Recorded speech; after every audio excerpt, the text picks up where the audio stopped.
Queer Prom took place for the 8th time at the National Museum of Mexican Art. The goal of the event is to have a safe space for LGBT youth to unapologetically be themselves. Why do you think that queer prom is still something that we need? Well, I think that anybody who comes to Queer Prom will see that it's definitely a much needed space still, and that it's something that youth crave, and that they need spaces where they feel safe. But not only safe, just spaces where they could meet other people who are just like them, who identify just like them. And I think that that is pretty much like one of the things that was interesting about this year's Queer Prom, I think, was that all of the communication that we did was through Facebook and Twitter and social media. And the event page itself basically became like a chat room for everybody attending Queer Prom. Everybody kept talking back and forth about what they were going to wear, who had a date, who didn't have a date, what songs they wanted to hear. And even that in itself, even having that communication back and forth with folks you don't know, online is pretty amazing that they created their own little community even before getting to Queer Prom. So very much needed still as a space for LGBTQ youth. According to the Gay, Lesbian, and Straight Education Network, an organization for students and teachers that tries to affect positive change in schools, 64% of students report feeling unsafe in their schools because of their sexual orientation. Have you ever personally faced any bullying, or have you ever witnessed any harassment of your LGBT peers at your school? Actually, yes. Actually had a first-hand account on it. I started a GSA at my school, and the football coach at my school was very uncomfortable, I guess, with the LGBT in my school getting organized. So he used to take a lot of my stuff, and one time he took this necklace that my mother bought me, and he threw it away, and he lied about it, and months later we found out he threw it away, and I never got an apology. He actually still works at my school, and this happened my sophomore year, and I'm a senior now, and I still have little run-ins with him, so that's one of the things I've been dealing with and still dealing with now, so yeah. Have you ever faced discrimination or seen any homophobia at your school? Yeah, unfortunately, we live in a Mexican community, so of course there's a lot of homophobia and discrimination.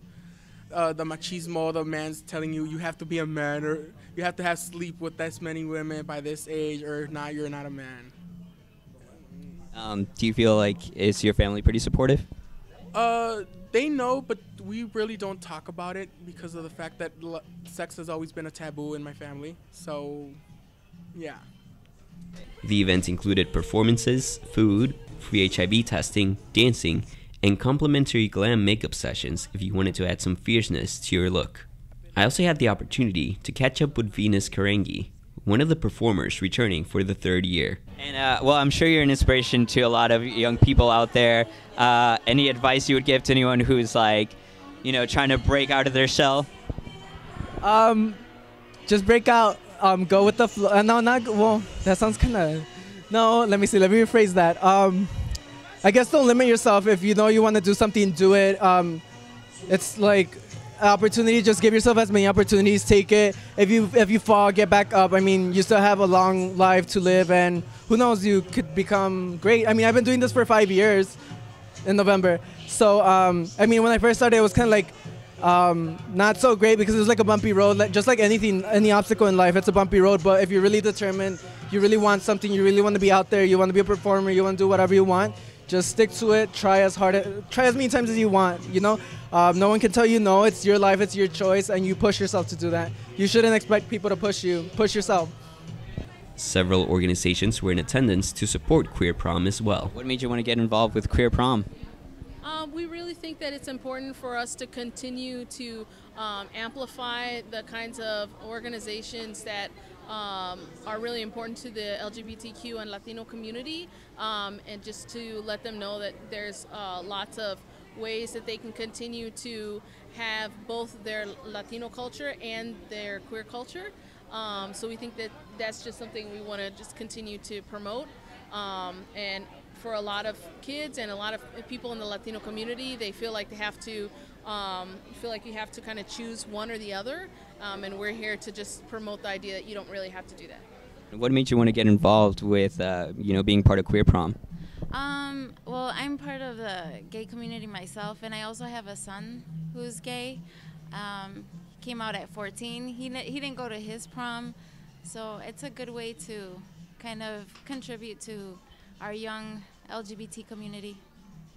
Hey, I'm here at Queer Prom as it's coming to an end, and although it's a fabulous and amazing time here, unfortunately, events like this are still a necessity. 84% of students report being harassed at school, and over 91% report hearing some sort of verbal harassment towards LGBT students.